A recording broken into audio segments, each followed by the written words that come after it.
जय जय श्री राधे। प्रभु जी दंडवत प्रणाम। प्रणाम। आज की इस कथा सत्र में मैं सभी आचार्यों आपकी आवाज बहुत मंद आ रही है, फिर से लॉगिन हो। आवाज आ रही है प्रभु जी? मैं सभी आचार्यों का दंडवत प्रणाम करता हूँ। सभी रसिक श्रोतृवृंदों का स्वागताभिवंदन करता हूँ। आज के इस प्रातःकाल के सत्र में हमारे वंदनीय निवेदन करता हूँ कि आज की कथा सुधा का पाठ करके हम सबको कराएं। जय जय श्री राधे।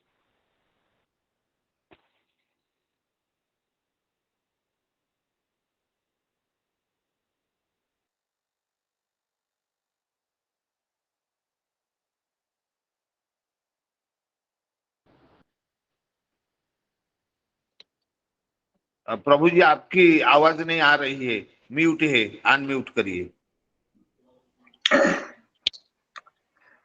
आज के इस कथा सत्र में उपस्थित सभी श्रोतृवृंद और आचार्य वृंद के चरणों में यथा योग्य दंडवत प्रणति ज्ञापन करते हुए आज की कथा सत्र का प्रारंभ किया जा रहा है।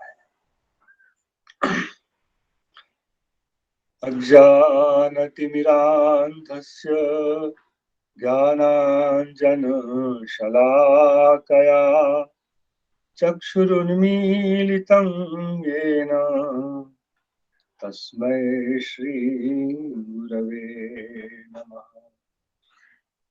वाञ्छाकल्पतरुभ्यश्च कृपासिन्धुभ्यैव च पतितानां पावनेभ्यो वैष्णवेभ्यो नमो नमः। आजानुलम्बितभुजो कनकावदातो संकीर्तनैकपितरो कमलायताक्षो विश्वम्भरो द्विजवरो युगधर्मपालो वन्दे जगत्प्रियकरो करुणावतारो अंगश्यामलिमच्छटाविरवितो मन्दीचितेन्दीवरम्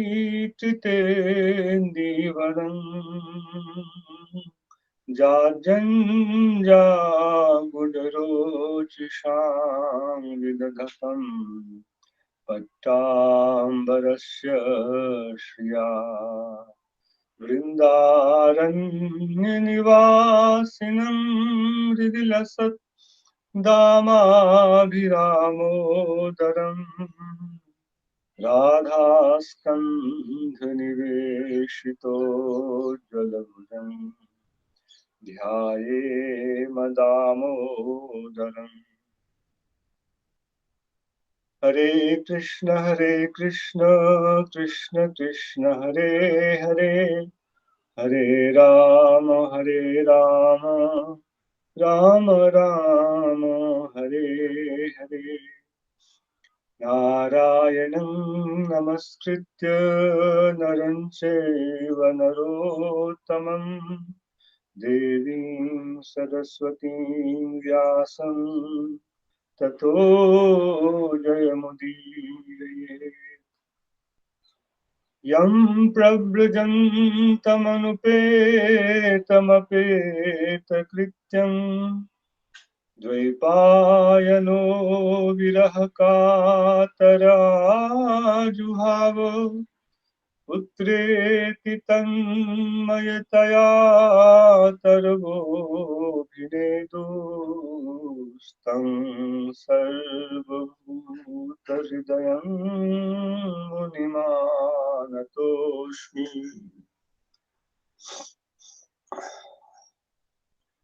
नौमीज्यते भ्रवपुषे तडिदम्बराय गुञ्जावतंस परिपीच्छलसन्मुखाय वन्यस्रजे कवलवेत्र विषानवेणु लक्ष्मश्रिये मृदुपदे पशुपाङ्गजाय।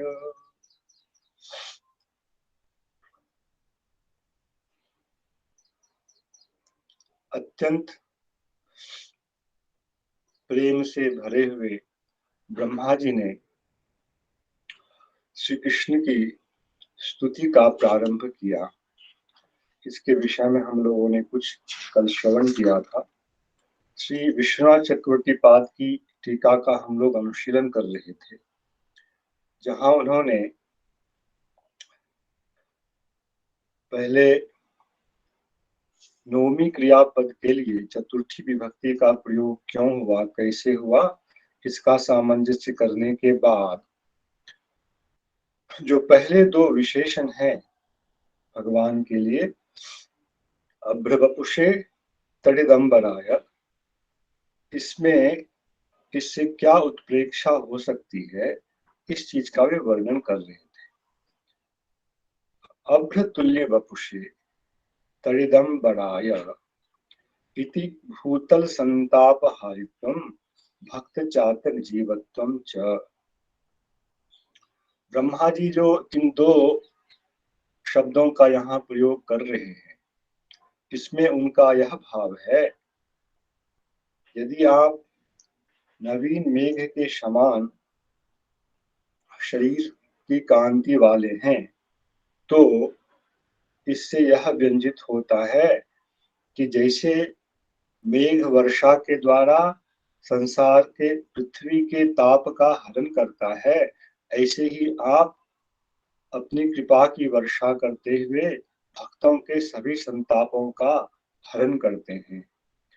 और भक्त रूप चातक पक्षी, इनके लिए आप जो है जीवन स्वरूप हैं।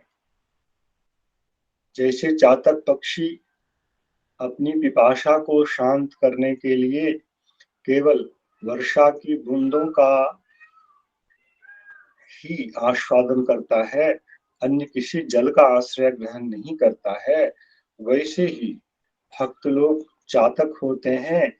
वे आपकी कृपा के अतिरिक्त, आपसे संबंधित रस के अतिरिक्त अन्य किसी भी रस का आस्वादन नहीं करते हैं। ये दो अर्थ जो है अभ्र तुल्य वपुषे, इसके द्वारा व्यंजित होता है। इसी के साथ चक्रवर्ती ठाकुर जी ने तडिदम्बराय इस शब्द को भी रखा है और दोनों के द्वारा इस व्यंजना को उन्होंने स्वीकार किया है। तो कल यह दास के मन में प्रश्न था, मेघ के द्वारा तो इन दोनों अर्थों की संगति उचित है, किंतु तड़ित के द्वारा कैसे होगा? तो जो ठाकुर जी ने प्रेरणा दी, आचार्य चरण ने प्रेरणा दी, उससे मन में यह भाव आया कि तड़ित के समान पीतांबर है जिनका, वह तड़ित कभी भी मेघ को छोड़कर नहीं रहता है। वह विद्युत सर्वदा ही मेघ में ही उत्पन्न होता है, अन्यत्र वह उत्पन्न नहीं होता है। और दूसरी बात, मेघ के भी अनेक वर्ण होते हैं। श्वेत वर्ण में कभी भी विद्युत की उत्पत्ति नहीं होती है। जब मेघ अत्यंत घनीभूत होता है, उसमें जल की मात्रा, जल का भाव रहता है, तभी उसमें विद्युत की उत्पत्ति होती है। इसलिए विद्युत का भी आश्रय मेघ ही है। इस कारण से तडिदम्बराय पद के द्वारा भी मेघ संबंधी ये दोनों व्यंजनाएं घटित हो सकती हैं। ऐसा ही दास के मन में भाव आया। यदि कुछ त्रुटि हो तो आप लोग इसमें संशोधन करेंगे। अगला जो पद है, गुंजावतंस परिपिच्छ लसन मुखाय, लगता है दास ने कल यह कहा कि गुंजा के पुष्प का अवतंस, पर वह शायद उतना शुद्ध ना हो काव्य की दृष्टि से। गुंजा के पुष्प का अवतंस जो है उसके स्थान पर गुंजा के द्वारा ही निर्मित अवतंस यह ज्यादा उचित प्रतीत होता है। किंतु चक्रवर्ती ठाकुर श्रीधर स्वामी की व्याख्या की अपेक्षा अपनी व्याख्या में थोड़ी विलक्षणता ला रहे हैं। गुंजा निर्मित अवतंस, गुंजा युक्त अवतंस, ऐसा ये नहीं कर रहे। ये कह रहे हैं गुंजा अलग है, गुंजा रूपी आभूषण जो है, गुंजा अलग यहाँ पर लिया गया है और अवतंस जो है इसको पृथक रूप में ग्रहण किया गया है। गुंजा चूड़ावर्तिनी, गुंजा जो है यह तो भगवान के सिर पर जो चूड़ा है, पगड़ी है, इसके ऊपर जो है उसको गूंथा गया है। और अवतंशः पौष्पः चूड़ावर्ती श्रुतवर्ती च, और अवतंस जो है पुष्प से निर्मित यह आभूषण, यह कान में भी पहना जाता है और चूड़ा में भी इसकी स्थिति होती है। तो गुंजा एक अलग आभूषण है यहाँ पर, और अवतंस उससे भिन्न एक आभूषण है, और वह अवतंस चूड़ा में भी है और कान पर भी विद्यमान है। गुंजावतंस परिपिच्छ लशन मुखाय, उसमें श्रीधर स्वामी पाद ने कहा था परितः मोर पंख है। परितः मानो, परितः का स्वाभाविक अर्थ होता है चारों ओर, तो जो पगड़ी है उसमें कई मोर पंख विद्यमान है। किंतु चक्रवर्ती ठाकुर यहाँ परिशब्द का अर्थ जो करते हैं वह करते हैं उत्कृष्ट। परिपिच्छ अर्थात उत्कृष्ट वर्ण, उत्कृष्ट मोर पंख जो है वह चूड़ाग्रवर्ती है, चूड़ा के अग्रभाग में मोर पंख लगा हुआ है, सुंदर एक मोर पंख लगा हुआ है। तय गुंजा अवतंस, दो प्रकार के अवतंस और परिपिच्छ मोर पंख, सुंदर मोर पंख, इन सबके द्वारा लशन मुखम, उनके मुख की अत्यंत शोभा हो रही है। ऐसे श्री कृष्ण को, आपको मैं नमस्कार करता हूँ, प्रणाम करता हूँ।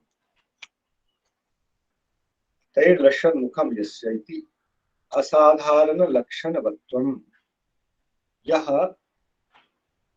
आप, यह इससे जो है भगवान का असाधारण लक्षण यहाँ बिंबित हुआ, जो भगवान के अन्य किसी भी रूप में घटित नहीं होता है।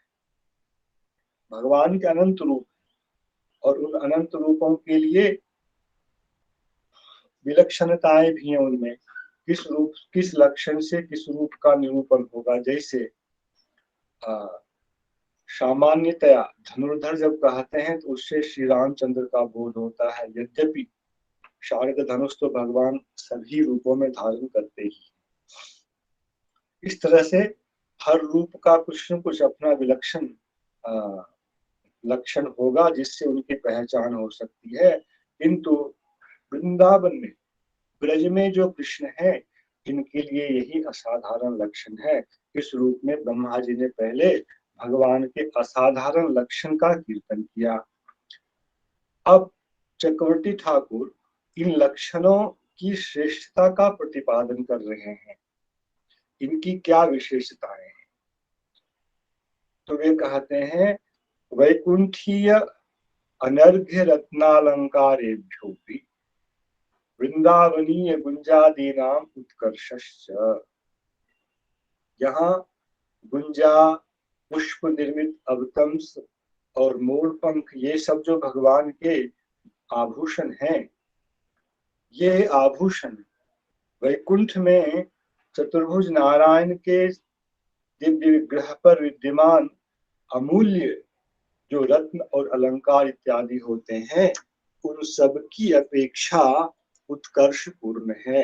वृंदावनी जो गुंजा इत्यादि पदार्थ हैं, इनका वैकुंठीय सभी रत्नों से निर्मित अलंकारों की तुलना में उत्कर्षता है। इसी प्रकार आगे जो भी पद कहे जा रहे हैं, क्यों अभ्र वपुषे नील मेघ के समान कांति वाला जिनका शरीर है, ऐसा भगवान के अनेक रूपों पर घटित होता है यह लक्षण। और तड़िदम्बराय, यह लक्षण भी भगवान के अनेक रूपों पर, प्रायः सभी रूपों पर ही घटित होता है, किंतु यह गुंजावतंस परिपिक्ष लक्षण मुखाय, यह जो लक्षण है यह केवल और केवल श्री नंद नंदन श्री कृष्ण पर घटित होता है। इससे ही संबंधित एक दो और भी लक्षण आगे कह रहे हैं। वन्यस्रजे, वृंदावन के अंतर्गत जो पुष्प हैं, वन में उत्पन्न जो पुष्प हैं, वन में जो जन्य पुष्प हैं, उन पुष्पों से ही निर्मित जो माला है इसको आपने धारण किया है। वृंदावनिया एव पत्र पुष्पमय्यः सृजः यस्य, इससे क्या निष्कर्ष निकलता है? तो वे कह रहे नैश्रेयस वनस्थ पारिजातादीनाम विकर्षः, वृंदावन में उत्पन्न जो विभिन्न प्रकार के पुष्प हैं, उन पुष्पों से निर्मित जो माला है इसको आपने धारण किया है। और इन पुष्पों का महत्व यह है कि देवताओं के नैश्रेयस वन में जो पारिजात इत्यादि पुष्प होते हैं, अथवा इससे वैकुंठी पुष्पों का भी हम ग्रहण कर लें तो उन सभी पुष्पों की अपेक्षा वृंदावन के पुष्प की भी उत्कर्षता है, और उन अन्य सभी पुष्पों की, पारिजात आदि पुष्पों की निकृष्टता है, निकर्षः।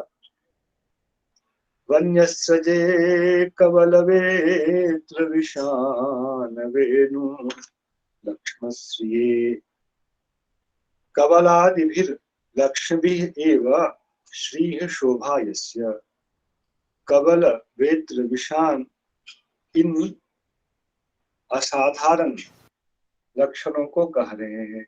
इनके द्वारा ही आपकी शोभा है, यही आपको, और अत्यंत सुंदर तो आप हैं ही, किंतु इनके द्वारा जो आपका माधुर्य व्यंजित होता है वह अन्यत्र नहीं होता है।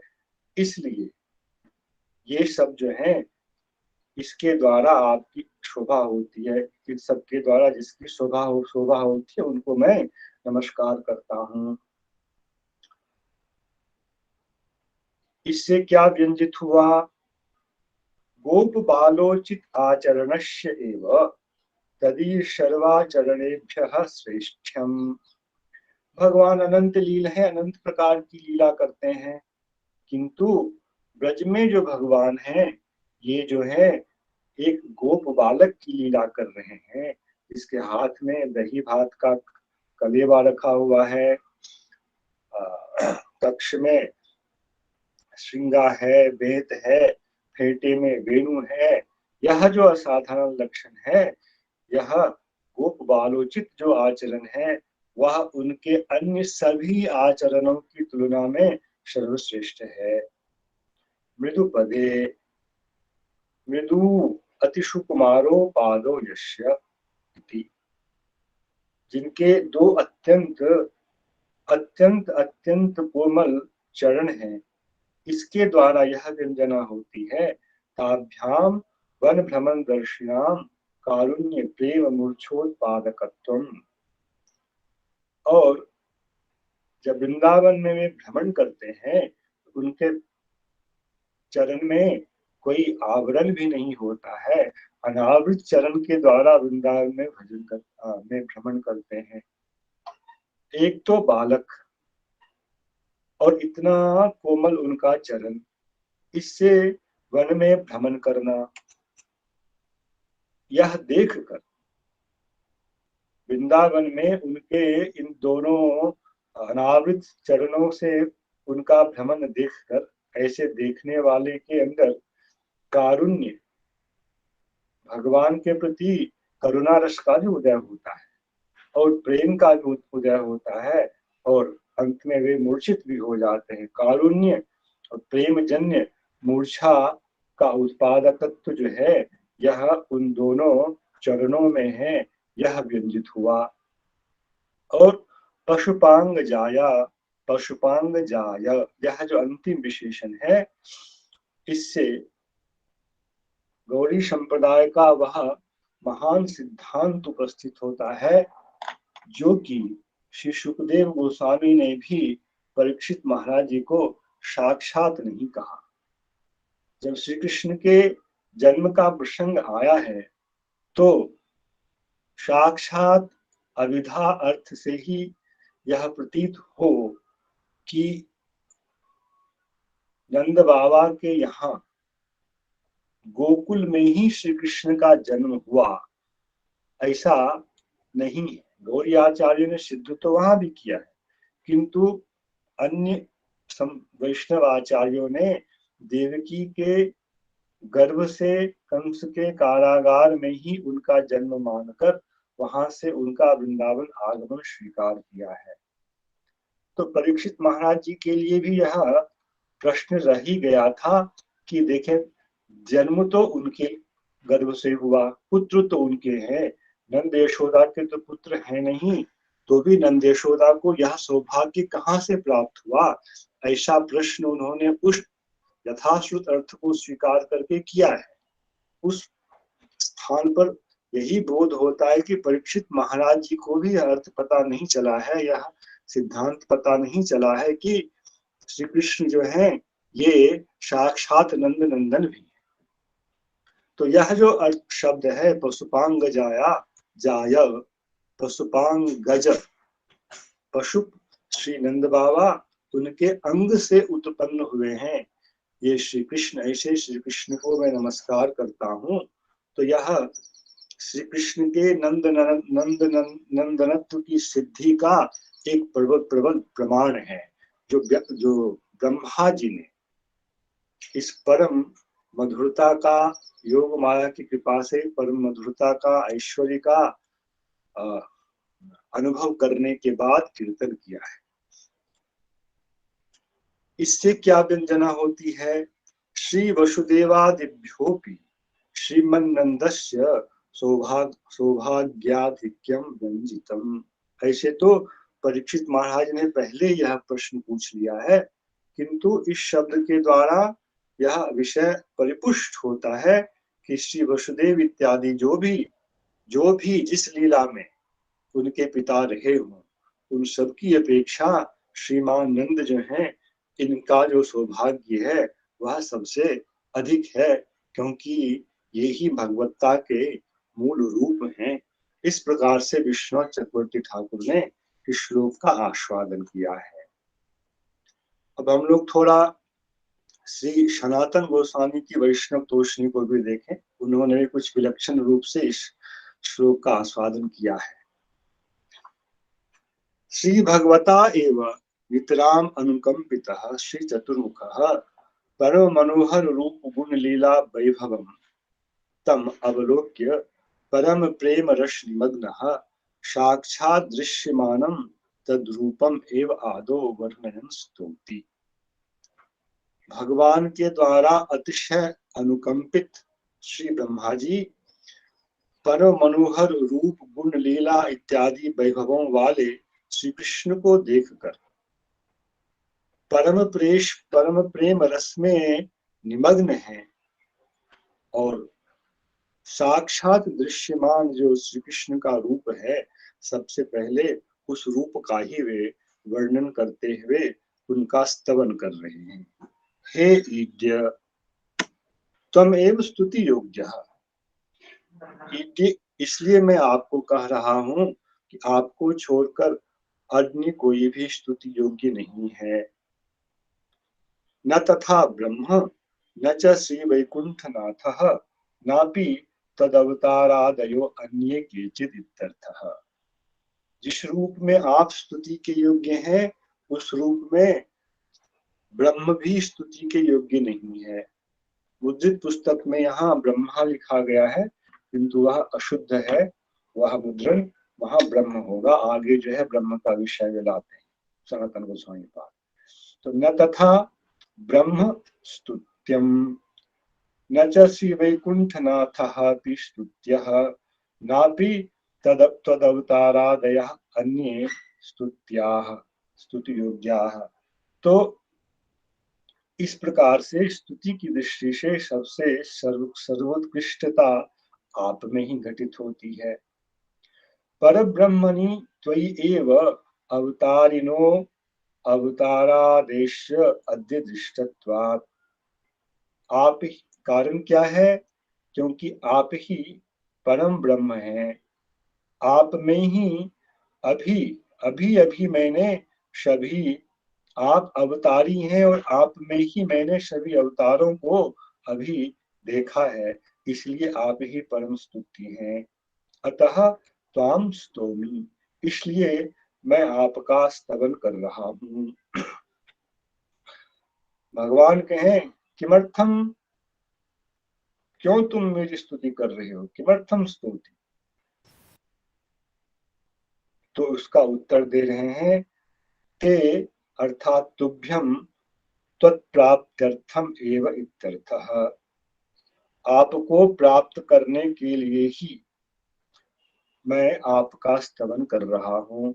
तादर्थ चतुर्थी का यहाँ विभार श्री सनातन गोस्वामी ने किया। तो भगवान यदि प्रश्न करें ननु ब्रह्म रूपत्वेन अंतर्यामी रूपत्वेन च मम स्वतः प्राप्तिरस्त्येव।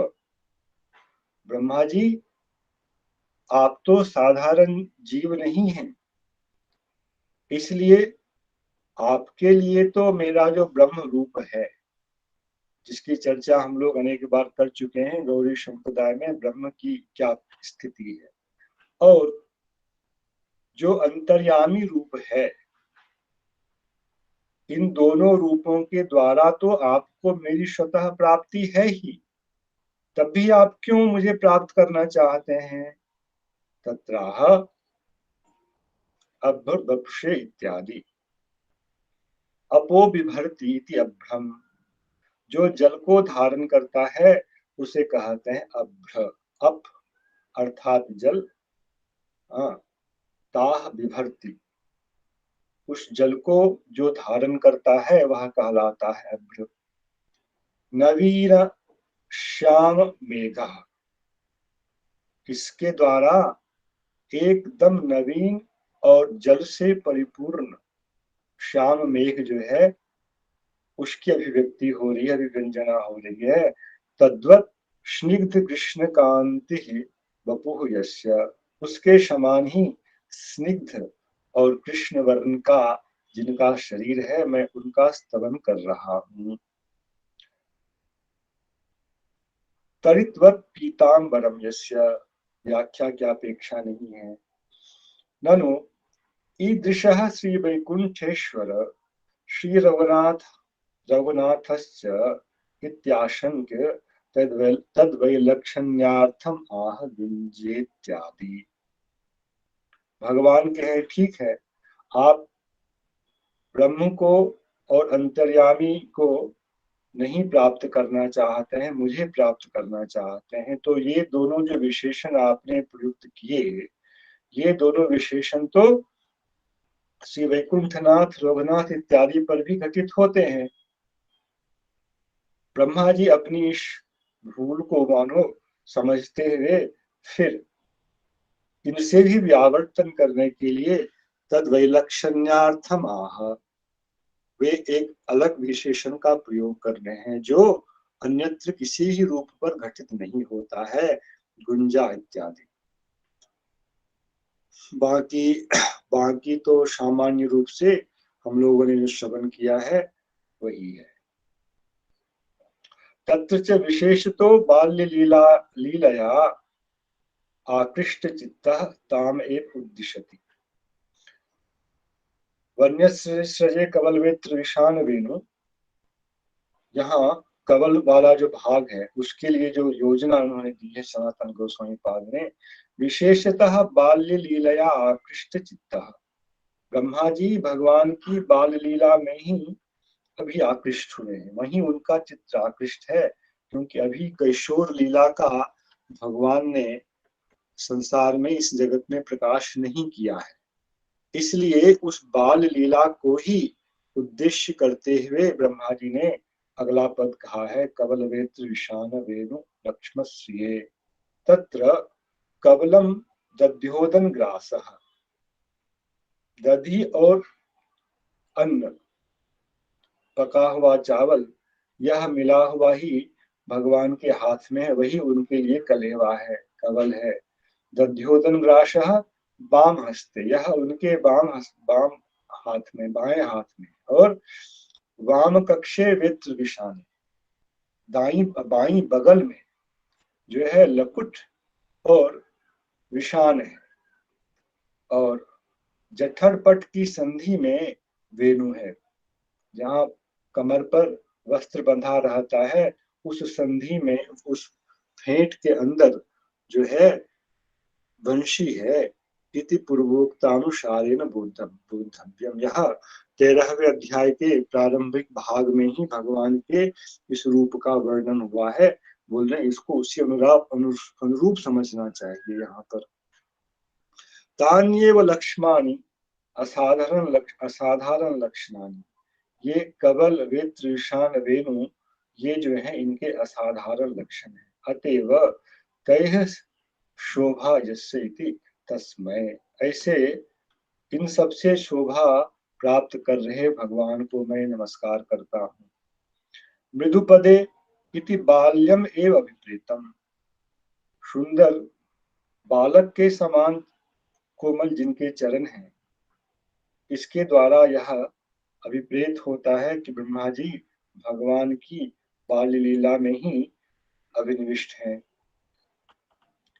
किंतु मैं बालक को प्रणाम करता हूँ, ऐसा उन्होंने साक्षात नहीं कहा। मृदुपदे, इस मृदु पद, इसके द्वारा उन्होंने इस भाव की व्यंजना तो की है, क्योंकि वही उनका अभिप्राय है। ऐसा साक्षात क्यों नहीं कहा, इसके लिए भाव दे रहे हैं। जो भी हो, ब्रह्मा जी भगवान के प्रति पितृभाव, गुरु भाव और प्रभु भाव, ये सब परम गौरव का भी भाव रखते हैं। इसलिए साक्षात रूप से भगवान को उन्होंने बालक कहकर संबोधित नहीं किया। और यह सब भाव आगे स्तुतियों में आने वाले हैं, ये सारे भाव। अनुक्तम अन्य श्री वृंदावन विहारत्वम वन धातु विचित्रांगत्वादिकम च संविहीनन आह।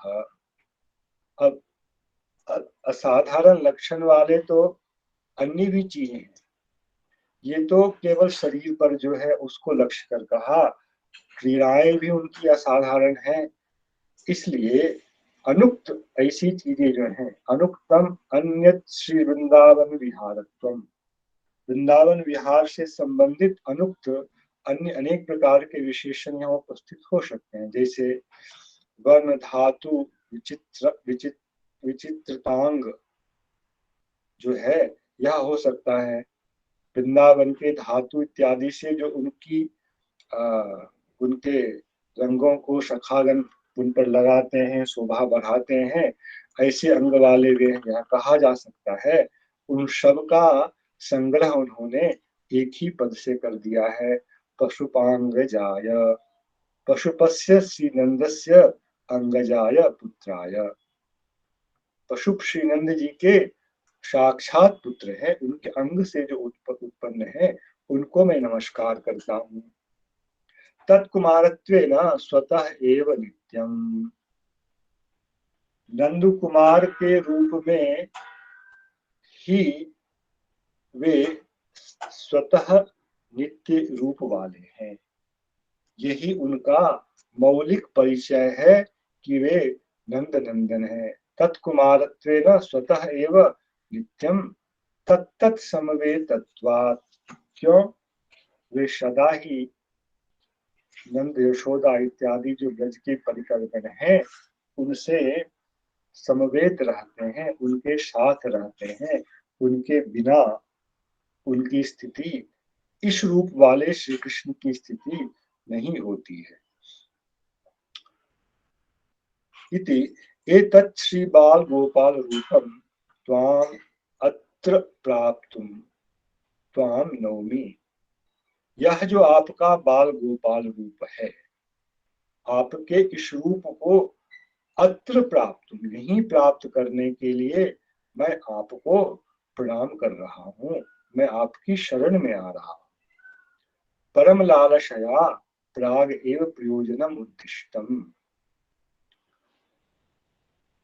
ब्रह्मा जी को भगवान को इस रूप से पाने की इतनी अधिक उत्कंठा है कि मैं इस प्रयोजन को पहले अनेक अपराध इत्यादि के संबंध में, भगवान के गौरव के संबंध में, अन्य महिमाओं के संबंध में स्तुति करने के बाद में अपने प्रयोजन को व्यक्त करूं, वह उचित नहीं है। इसलिए सबसे पहले उन्होंने अपना जो प्रयोजन है उसी को व्यक्त किया है, क्योंकि अत्यंत अत्यंत अधिक इस विषय में उनकी लालसा जग चुकी है। परम लालसया प्राग एव प्रयोजनम उद्दिष्टम। स्तवनम उद्दिष्टम स्तवनम च इदम एव अभिप्रेतम। प्रयोजनम उद्दिष्टम स्तवनम च इदम एव अभिप्रेतम। और स्तुति में, उपसंहार में भी यही चीज वे अभिव्यक्त करेंगे। उपक्रम और उपसंहार दोनों की यहाँ एक तानता है। पूरे स्तुति का भी उनका भावार्थ यही है कि मुझे इस वृंदावन में जन्म की प्राप्ति हो। एवं अत्रापि विशेषणानाम एषाम उत्तरोत्तरम उत्कर्षेण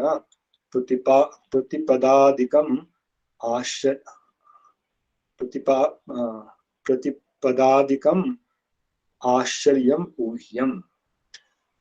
सनातन गोस्वामी व्याख्या तो नहीं कर रहे हैं, वे कह रहे हैं यहाँ भी पहला जो विशेषण है अभ्र वपुषे, वहां से लेकर पशुपांग जाया, ये जो 7 विशेषण यहाँ है, इसमें भी क्रमशः जो है उत्तरोत्तर में उत्कर्षता की अभिव्यक्ति हुई है। यह सब चीज हम श्रोताओं को, पाठकों को ऊहित कर लेना चाहिए। इस प्रकार प्रथम श्लोक से संबंधित व्याख्यान यहाँ समाप्त होता है। हम लोग अब दूसरे श्लोक में प्रवेश कर रहे हैं।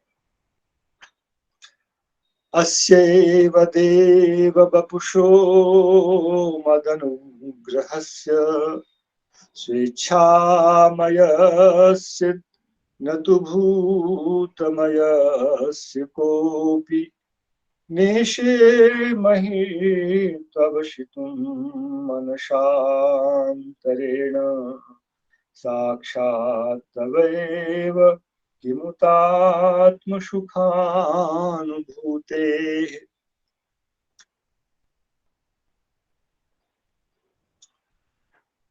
श्लोक का जो सामान्य अन्वय है, हे देव मद अनुग्रहस्य अस्य एव वपुषः कीदृशस्य स्वेच्छामयस्य न तु भूतमयस्य कोऽपि अहं ब्रह्मा अपि महिमानम् अवशितुम् अवगन्तुं न ईशे। आंतरेण मनसा, चक्षु की बात क्या करें, आंतरिक विशुद्ध आंतर मन से भी इसकी महिमा को समझने में मैं समर्थ नहीं हो पाया। साक्षात तवेव किमुत आत्मसुखानुभूते। हे भगवान, जब आपके इस दिव्य विग्रह की महिमा को समझने में ही मैं असमर्थ हूँ, तो फिर आपका जो स्वरूप है, आत्म सुखानुभूति वाला वह आपका स्वरूप है, इसकी महिमा को मैं समझ ही कैसे सकता हूँ। यह सामान्य अर्थ है श्लोक का, किंतु अर्थ में श्लोक में काफी जटिलताएं हैं और इन चीजों को हम लोग टीकाकारों की वाणी से श्रवण करेंगे। यहाँ श्री श्रीधर स्वामी पाद कह रहे हैं, ननु नौमी इति प्रतिज्ञाय किम स्वरूपानुवाद मात्रम क्रियते। ब्रह्मा जी, आपने पहला शब्द जो व्यवहार किया वह है नौमी, प्रणाम करता हूं। प्रणाम जहां किया जाता है वहां जो प्रणम्य है उनकी उत्कर्षता की अभिव्यक्ति होती है, और जो प्रणाम करता है उसकी अपकर्षता की अभिव्यक्ति होती है। यह जो आपने प्रणाम मुझे किया, ऐसा तो सब व्यक्ति मुझे यहाँ देख रहे हैं, इसमें मेरी कौन सी उत्कर्षता सिद्ध हो रही है और आपकी अपकर्षता सिद्ध हो रही है। स्तवन व्यापार के अंतर्गत यही दो मुख्य तो विषय होते हैं, निज अपकर्षता और स्तुति की उत्कर्षता। पर इस श्लोक में जो 7 शब्द आए, इसमें से कहीं भी इस भाव की व्यंजना तो है ही नहीं। अतः नौमी इति प्रतिज्ञाय किम स्वरूपानुवाद मात्रम क्रियते, महिमा की व्यंजना नहीं हो, उत्कर्षता की अभिव्यक्ति नहीं हो, तो वह फिर प्रणाम कैसा हुआ। यह यदि भगवान प्रश्न करें तो इसके उत्तर में श्री ब्रह्मा जी यहाँ से कहना शुरू कर रहे हैं, क्योंकि इसमें वह शब्द आया है मही अविषितुम नेशे, महिमा को समझने में मैं समर्थ नहीं हूं। इसमें आकर के नौमी क्रियापद के अंतर्गत रहने वाला जो वह दो मुख्य घटक होता है, उसकी सिद्धि ब्रह्मा जी ने की है। अस्यापीति, ब्रह्मा जी कह रहे हैं, भो देव अस्यापि सुलभत्वेन प्रकाशितस्यपि तव वपुषः अवतारस्य अस्य अवतारस्य महि अर्थात महिमानम अवशितुम ज्ञातुम कह कोऽपि अर्थात कह ब्रह्मा अहमपि नेशे न शक्नोमि। भगवान आप कह रहे हैं कि मेरी महिमा का तुम ज्ञान करोगे, उत्कर्षता का ज्ञान करोगे, तभी तुम्हारा प्रणाम जो है वह सफल या अर्थात प्रणाम करने से संबंधित जो आंतरिक भाव होता है उसकी अभिव्यक्ति हो पाएगी। किंतु मैं करूं कैसे। आपने हमारे लिए जो अपने इस शरीर का प्रकाश किया है, तब वपुषः अवतारस्य सुलभत्वेन प्रकाशितस्य अस्य, जो मेरे सामने उपस्थित आपका यह अवतार रूप है, यह विग्रह है, इसकी भी जो महिमा है उसको समझने में कह ब्रह्मा अहम अपि नेशे, मैं ब्रह्मा, अन्यों की तो बात छोड़ दें, मैं ब्रह्मा भी जो समष्टि जीवाभिमानी हूँ और जिस पर सृष्टि के प्रारंभ में ही कृपा की गई है, वह भी समर्थ नहीं है। तो फिर मैं कैसे आपकी महिमा का वर्णन करूं। यह एक अर्थ है। यद्वा कश्चिदपि न ईशे न समर्थः आसीत, हमसे पूर्व भी कोई भी, कह का अर्थ यहाँ भी ब्रह्मा यदि ले ले, हमारे पूर्व वाले जो ब्रह्मा हैं, श्रीधर स्वामी के मत में भी जब सृष्टि का आत्यंतिक प्रलय होता है तो इस खंड में जो ब्रह्मा उत्पन्न होते हैं उनका जो है मोक्ष होता है। तो कश्चिदपि ब्रह्मानेश, और किसी अथवा ब्रह्मा क्या अन्य किसी को भी यह सामर्थ्य नहीं हुआ है, उन्होंने किसी ने भी यह सामर्थ्य नहीं प्राप्त किया है, कोई भी समर्थ नहीं हुआ है।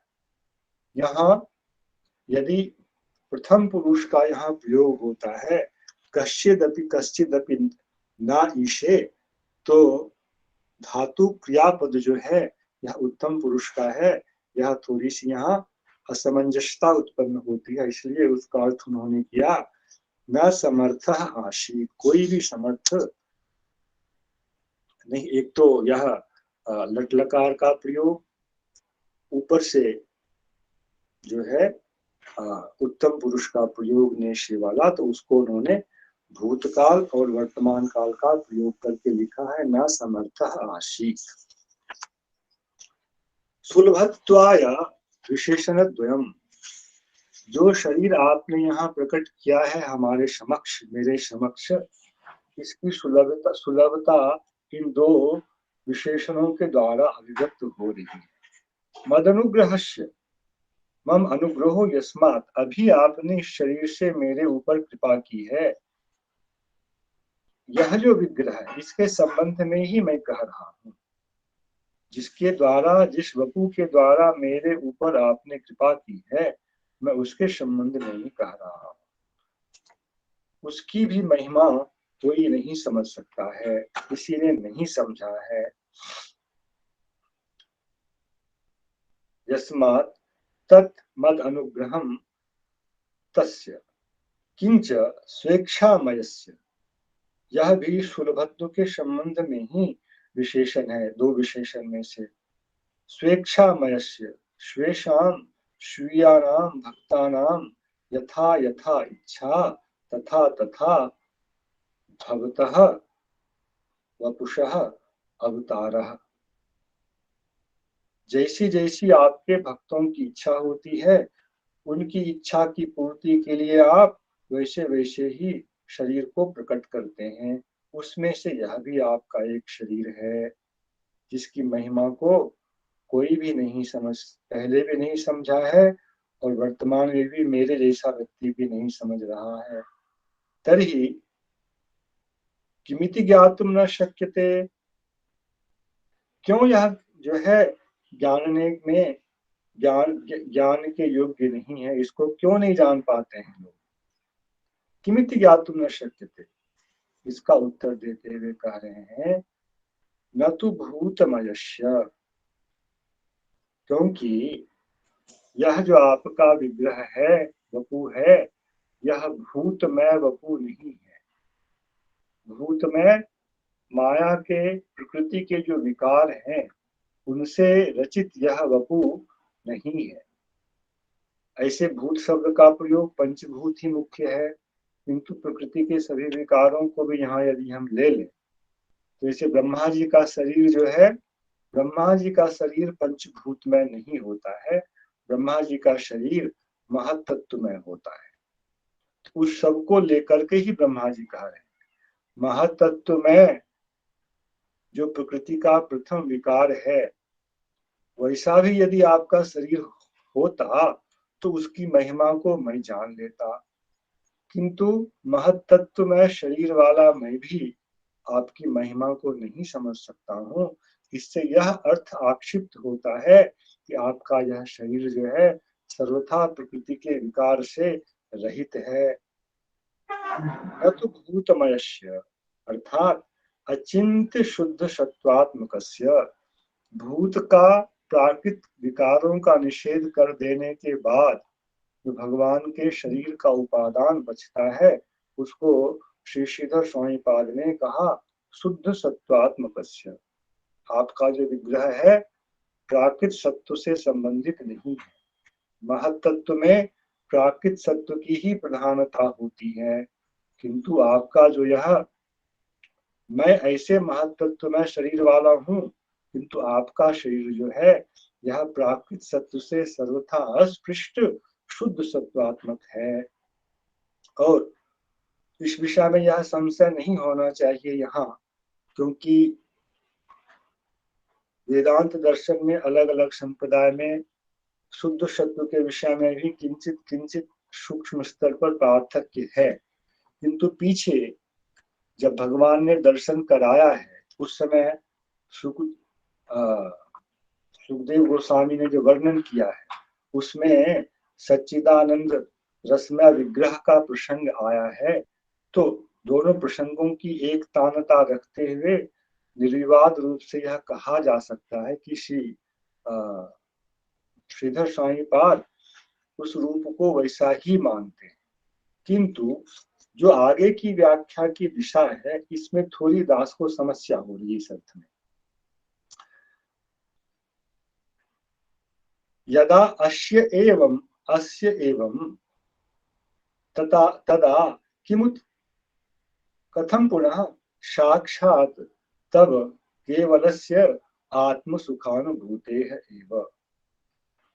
यह जो आत्मसुखानुभूति कहा, यह मानो जैसे विशिष्टाद्वैत दर्शन में स्वरूप, आत्मस्वरूप और देह स्वरूप में किंचित अंतर माना जाता है। वहां देह और देही का भेद रहता है। शुद्ध सत्व में तनु तो है, किंतु वह आत्म रूप नहीं है। ऐसा ही विशिष्टाद्वैत का सिद्धांत है। कुछ कुछ वैसा ही कहते हुए श्रीधर स्वामीपाद प्रतीत हो रहे। नहीं तो यह जो योजना है, इस योजना में थोड़ी कठिनाई होती है, इसलिए गौरी आचार्यों ने इस योजना को ग्रहण ही नहीं किया है। यदा अस्य एवं इस शरीर की, शुद्ध सत्वात्मक इस शरीर की ही ऐसी महिमा है, तदा किमुत आत्मसुखानुभूते कथम पुनः साक्षात् तब केवलस्य आत्मसुखानुभूते। अंतिम जो भाग है श्लोक का अंतिम चरण, साक्षात् तवैव किमुत आत्मसुखानुभूते, इसको श्रीधर स्वामीपाद ने विग्रह की महिमा और स्वरूप, आत्मस्वरूप की जो महिमा है, इसमें एक विचित्रता लाने के लिए, उत्कर्षता लाने के लिए ऐसा व्याख्यान किया है। स्वसुखानुभव मात्रस्य अवतारिणः गुणातीतस्य महिमानम्। आत्मसुखानुभूति की व्याख्या कर रहे हैं।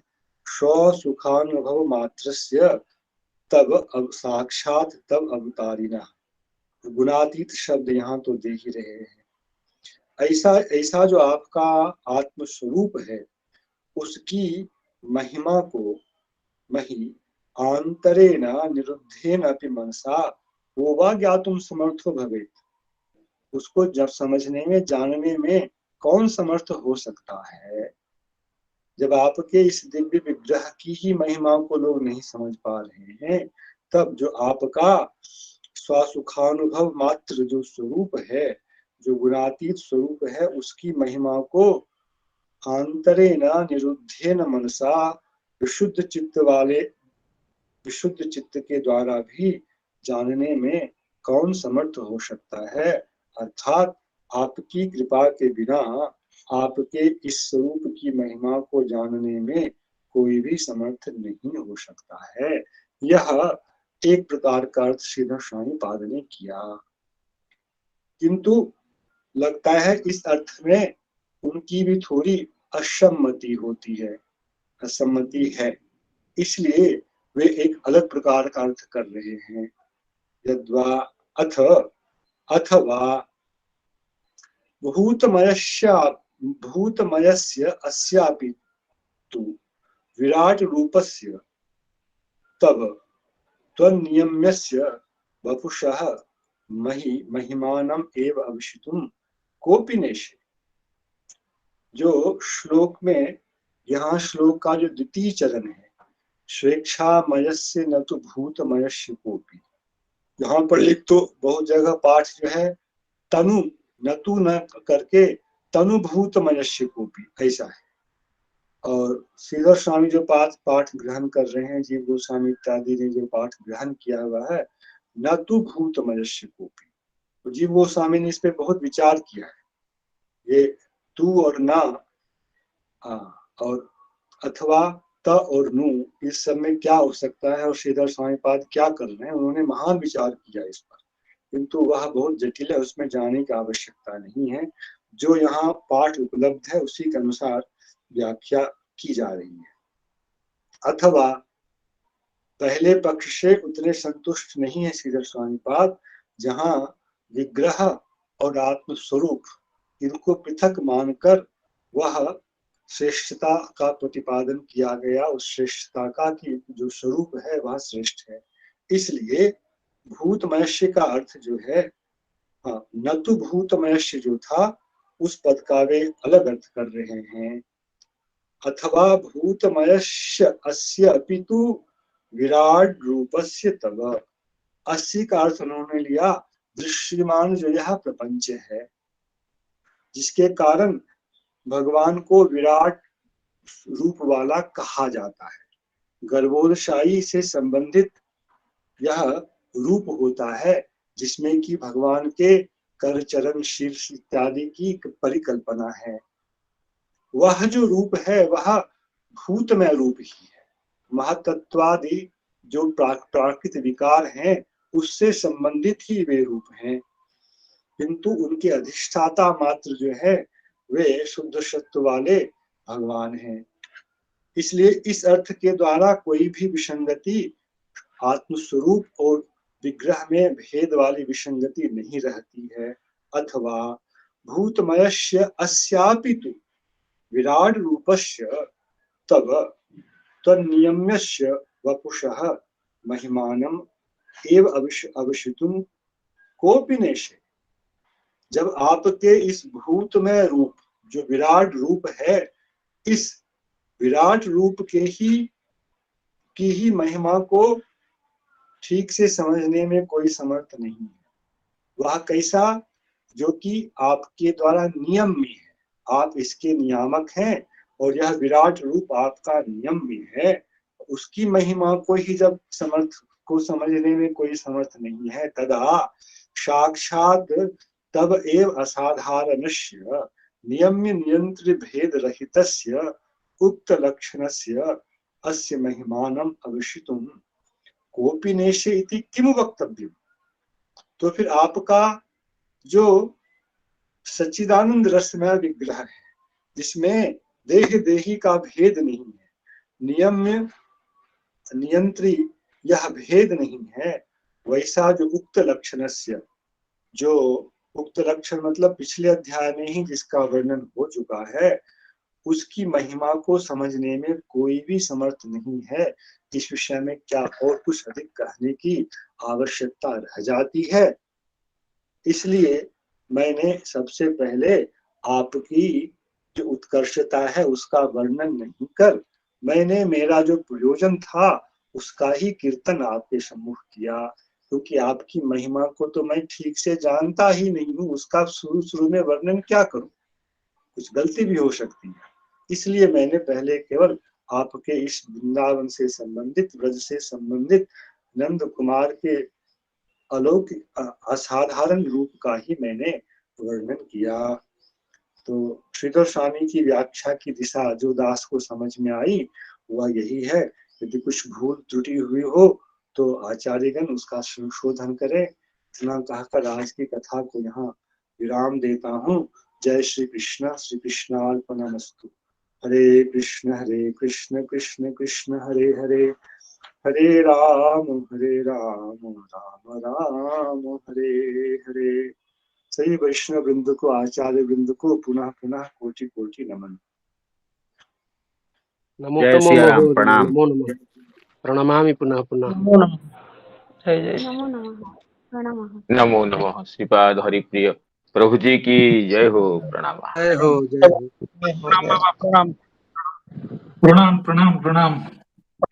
दंडवत प्रणाम। राधे राधे। राधे राधे।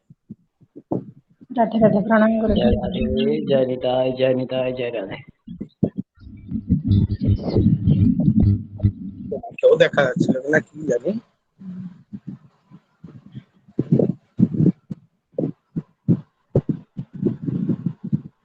नमो नमः, नमो नमः।